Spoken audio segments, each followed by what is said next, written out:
Time for halftime conversation. We do it seemingly once a year. Probably need to do it more often. Dr. John Watford, president of South Georgia Tech. How are you? I'm doing great, Robert. It's a good day in Americus, Georgia, and hope it's good where you are as well. It is nice. Cannot complain. And we're into basketball season. It's our favorite time of the year.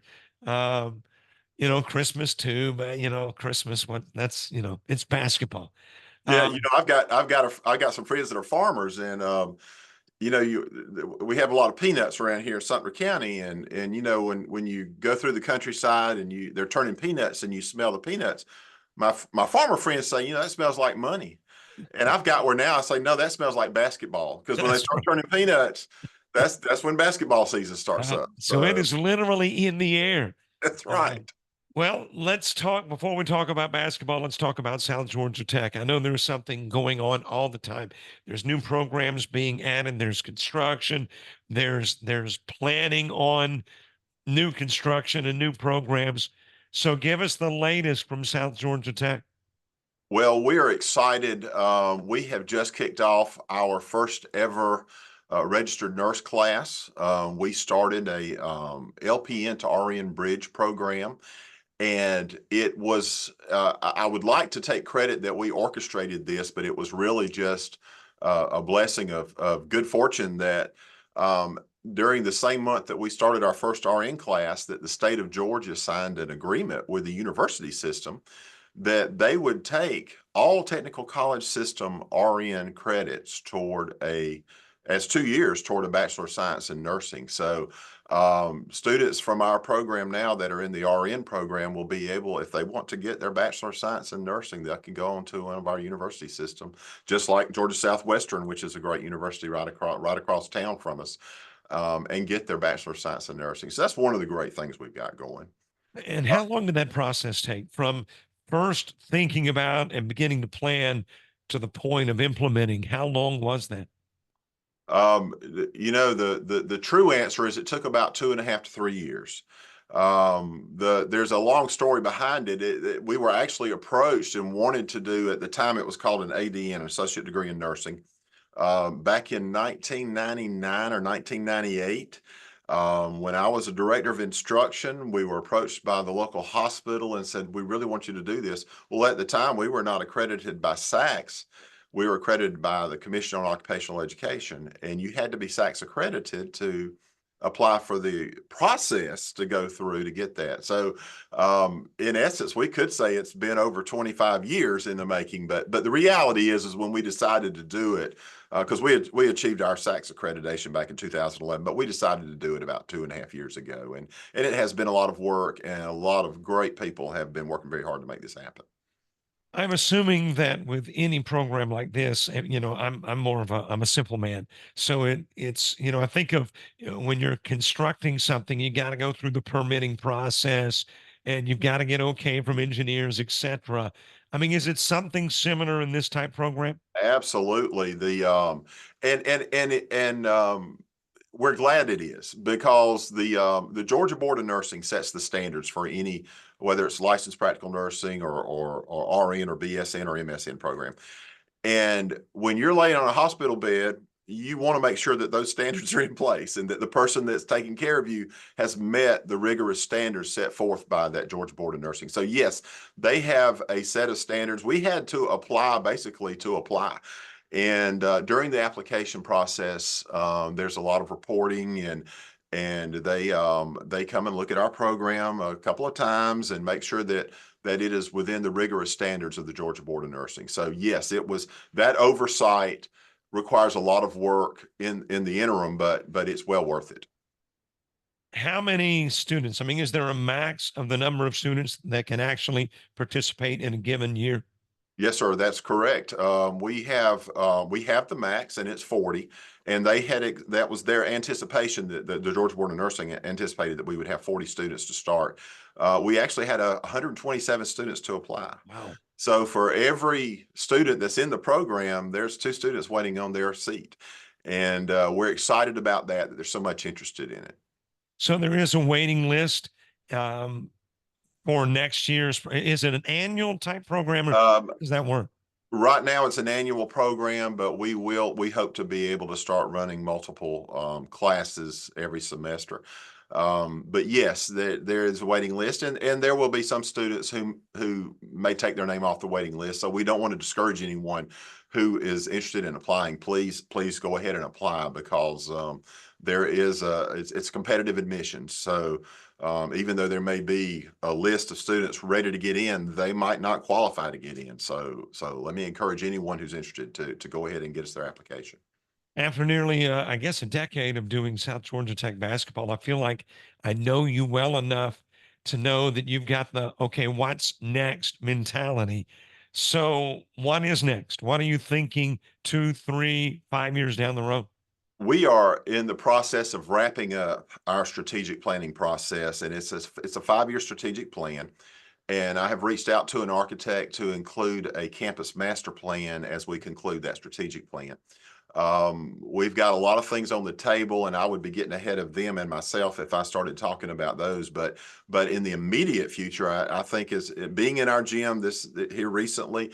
You've probably noticed some changes to the facility, and the bathrooms have been remodeled. We're remodeling the area back there where the students or the athletes are, as far as the locker room area, and we're going to be expanding the front of the gym, and we hope that we can start construction on that within a couple of months. So we're excited about that, seeing that come on board. We're also real excited about our law enforcement academy. It has been dormant for about 3 years, and we are in full execution mode, and have two new instructors that are doing a fantastic job, and we have that class full as well. So we're going to be turning out some peace officers to take care of us in our communities, and so those things are happening as we speak, but they're also the product of a lot of work and planning that took place in the past couple of years. Where a lot of junior colleges are concerned, they're offering now 4-year programs. Is the same true for a technical college? I mean, do you foresee a point in time in which those programs go from 2 to 4? The way that things work in the university system and the technical college system in Georgia, I don't see that in the immediate future. I think that the better solution is for us to work together with solutions that allow students to, just like the articulation agreement I mentioned a few minutes ago, where students can graduate from the technical college and choose to either go to work or go to the 4-year university with the credits that they've already earned at South Georgia Tech, being able to transfer. And that, to me, is a stronger option for the taxpayer dollar. When it gets down to it, that's what we want our individual dollars to make the most bang for the buck, and it gives the students more option, because 4-year degrees are expensive. The tuition rates are high. It makes more sense to have something in your pocket where you can work and pay for your education at the same time, as opposed to taking out a student loan. So I do not see South Georgia Tech going after a 4-year degree status in the near future. Of course, the direction that we get from the state dictates our path. So if that changes, then we'll change. But for the time being, we are seeing students, 100% of our students get employed. And we have 88% of our students are employed in the field that they trained in. So our mission is workforce education. And so as long as we're meeting that goal, I think we're going to continue to work with our university system partners for those students who want that 4-year degree option. Well, forgive me for my ignorance in this matter, which I so frequently display my ignorance in so many different things.